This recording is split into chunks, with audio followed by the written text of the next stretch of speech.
I'm a big fan of Southern charm. I feel like it's an underrated thing, and the Southern Belle accent itself is a crucial weakness of mine that almost makes me wish that I lived in America.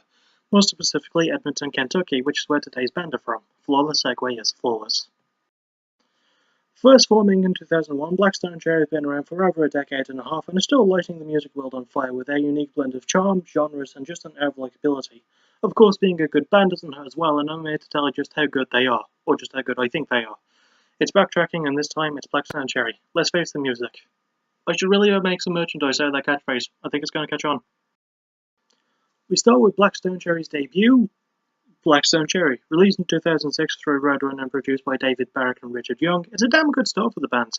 Oddly, however, although it contains the song Lonely Train, which is probably the first song for many fans of the SC, it wasn't my first song by them, but we will get to that when we get to it.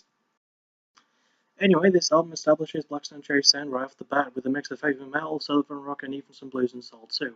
The fact that there's an actual organ being used courtesy of one Reese Wyans, who does a good job on the tracks Tired of the Rain and Rolling On, showcases that well, and we get the band sense of experimentation really quickly. With that being said, you'd think that they'd be trying too much at once, but that isn't the case. Everything's got a measured pace, blends the genres well, and the production is just top notch. I actually haven't covered enough bands that work with Roadrunner, which is a shame because it's a good label for metal and rock, and they genuinely know how to get a good sound out of whoever they're working with. Obviously, it's not all down to just the label, though, as the band themselves are also awesome. Still, with the same lineup to this day, the band consists of lead singer and guitarist Chris Robertson, guitarist Ben Wells, bassist John Lawhan, and drummer John Fred Young, all of whom provide backing vocal work of their own, and you get this feeling that they've been friends for a long time, probably because they might have been. I don't know. I consider the band's self-titled debut to maybe be their heaviest and certainly the most metal-leaning album, but still mixes in everything that they're known for and establishes the band themselves right from the start. It's structured so damn well with the right tones and messages matching and just sounding great and absorbing. Lyrics go over missing those you love, war, escapism, and wanting to do your own thing, which is kind of appropriate actually. Chris Robertson's vocals sound amazing, adding passion and power as well as diversity, given the many genres that they go over and carrying great range and singing in many different tones, not to mention awesome riffs and awesome solos. Ben Wells' own guitar work is nothing to sneeze at, also my cat's here, carrying a good rhythm and groove and some solos of his own. Sorry, I got distracted by my cat. John Lawhan's bass work carries a deep look and a groovy riff here and there, and John Fred Young's drumming hits hard, has great timing, and just sounds awesome. Standout songs include Lonely Train, Crosstown Woman, Violator Girl, Drive, and my favourite, Maybe Someday. Blackstone Cherry combine raw emotion, charm, a great mixture of stuff, and swanky production to give us a solid debut, which I can recommend. It's pretty good, pretty good. We then move on to the band's second album, Folklore and Superstition. Released in 2008 through Roadrunner, we get a producer shift as Bob Marlette takes up duties for this one. I know for a fact that I've talked about him before and I know that he's good, so that's a good sign. Another good sign was that this album contained my first Blackstone Cherry song in Blind Man. See, I told you we'd get to it, which is the first track on this album. And immediately I was struck and floored by how versatile the sound of that song alone is, and it brings across everything about not just Blackstone Cherry themselves, but the tone of this album as well. It dips more into the blue side of things, but still has all the sounds from their debut. It even has some new things as well on this one, so there's more of an experimental nature to it, which I can appreciate from a band like Blackstone Cherry. Their core sound is already different than what you'd expect anyway, so to add different elements of that sort of thing only strengthens everything. And it's not just that, because there are some pretty out there instruments on this album with organs like on their debut, but also a left steel guitar, more acoustic elements and gospel sounds, and I can swear that there's a freaking banjo in somewhere too. I honestly wouldn't be surprised if there was someone just blowing air into a gigantic jug of beer. Still, that's Bob Marlette's production style for you. The dude knows how to put all these things together so well, and I feel like he's Kyle Black levels of underrated when it comes to production. It adds to this amazing structure and tone and a sense of fun. You really get the feeling that the band are into it and are enjoying themselves, and I always love that, especially when it's a band as endearing as Blackstone Cherry can be. Lyrically, it covers things like love, family, faith, and home, all blending well together with great stories to be heard. Chris's vocals sound amazing once more, with more of that drawl to them this time around, even coming close to screaming, not to mention amazing solos and riffs. Ben's own guitar work is great too, with good riff scales and solos of his own. John Lawhan's bass work is brilliant, being more pronounced and having a good groove and riff of its own here and there. And JFY's drumming is awesome, just precise, fast, and timed so damn well. Standout songs include Sunrise, Pieces Free, Blind Man, Long Sleeves, and my favourite, And Things My Father Said. With a sense of fun, amazing production, great performances, and amazing experimentation, Folklore and Superstition is considered by professional critics, because I'm not one, to be an iconic album, and I'm inclined to agree. I can totally recommend it. Next is the band's third album, Between the Devil and the Deep Blue Sea. That is quite a long name. Released in 2011, once again, Roadrunner's label, Howard Benson produced the time around, and it's the band's shortest album at 41 minutes and 53 seconds. It's also the band's first album to feature guest vocalists. Wait, I did that wrong. It's also the band's first album to feature a guest vocalist. Said singer is Lizzie Hale of Hellstorm, who appears on the song Such a Shame and Won't Let Go, mostly in a backing vocal role, which actually suits her quite well.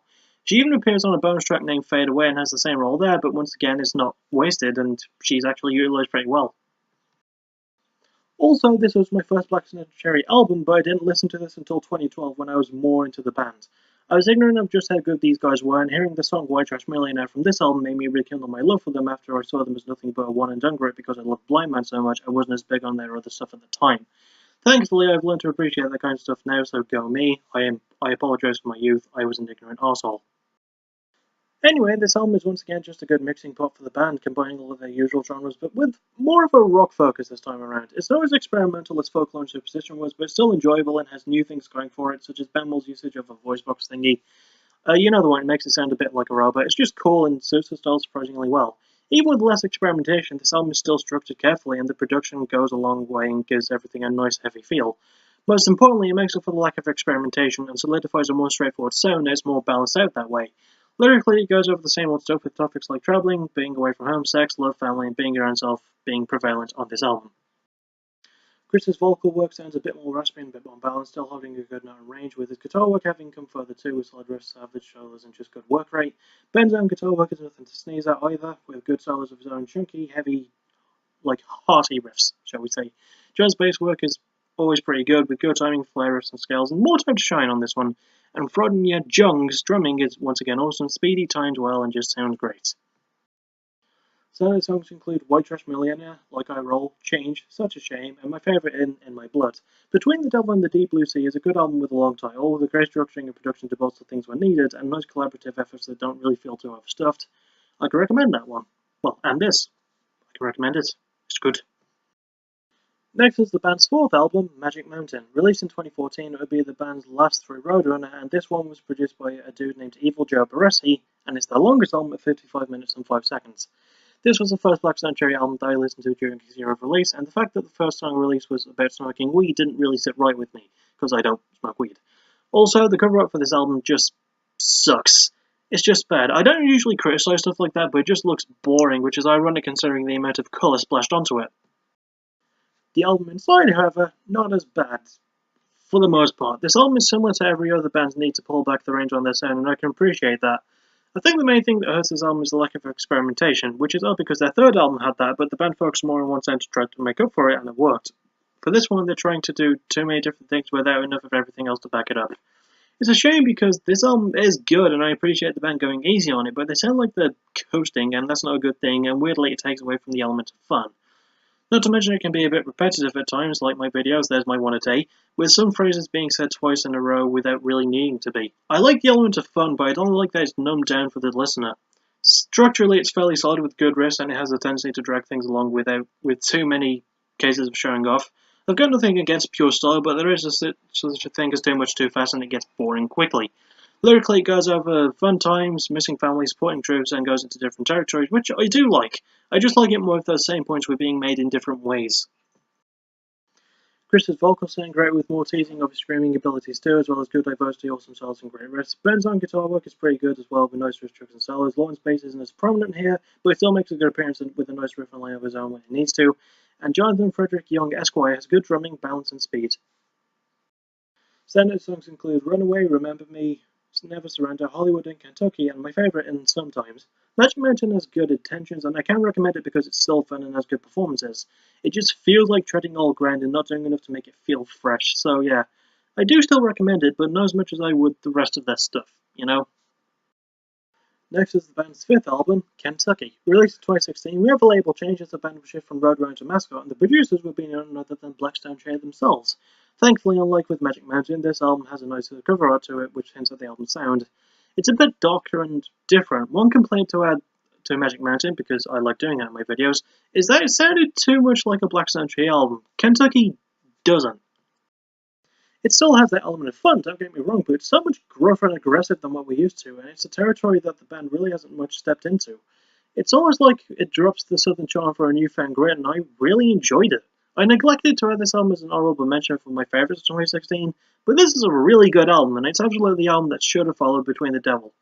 Hell, this album has some of the band's heaviest material, and it'll get stuck in your head as well. It's simultaneously mature but fun, catchy but a bit darker, and more experimental whilst keeping its balance.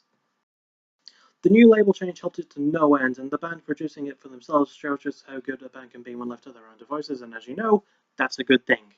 There's even more really good cover of War by Edwin Starr, and it sounds fucking amazing in Blackstone Cherry's hands. It's kind of weird for this album to be named after the band's home state where it sounds nothing like any of their old stuff, and it's a huge step in the right direction. The structuring of this album was handled so well, and it goes to a lot of darker places, but it knows where it stands and adds in a lot of flourishes when needed to prevent it from being completely emo, shall we say. Lyrically, it goes over more politics, as well as family, home, freedom, and missing people, and so on and so forth, as is the usual Blackstone Cherry fare. Chris's vocals just sound amazing, a lot deeper, a lot more balanced, and just a lot more clean work as well. His clean vocal work has gone a long way, with the guitar work showing off awesome riffs and solos and so on. Ben's guitar work is great too, with good riff solos and flair of his own.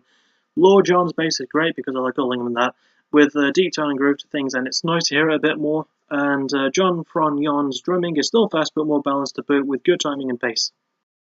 Standout songs include Soul Machine, Darkest Secret, Rescue Me, Their Cover of War, and my favourite in the acoustic tinged closing track, The Rambler.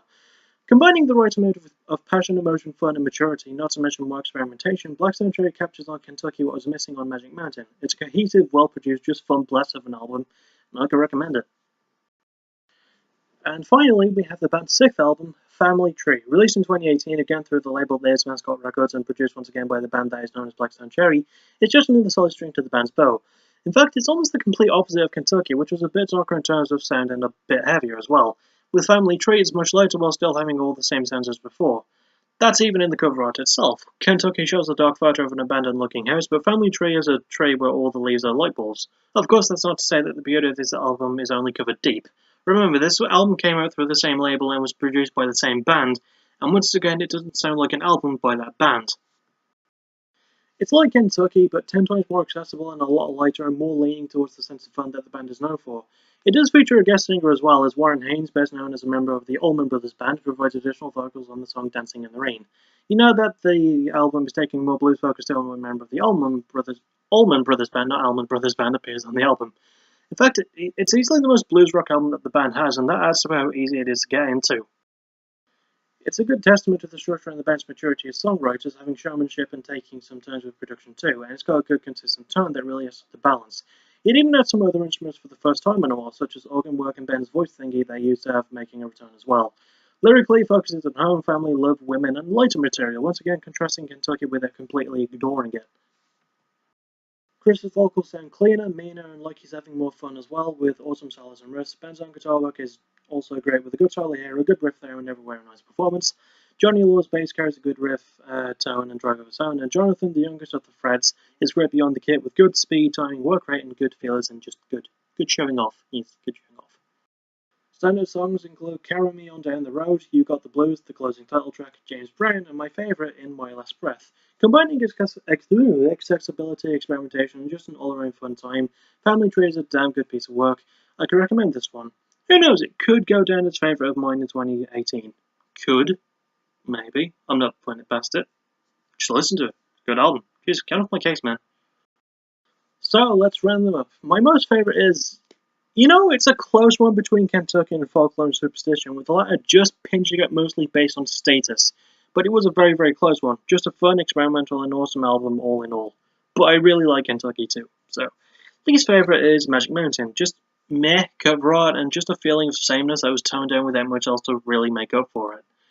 So, I just wasn't a big fan of it. Anyway, that'll about do it for this one. I'll see you all next time in Grayslake, Illinois for Sworn In. God help me, I can't believe I'm actually doing an episode about them. Oh man. Oh, good God. Thank you for listening, you're awesome. Bye bye.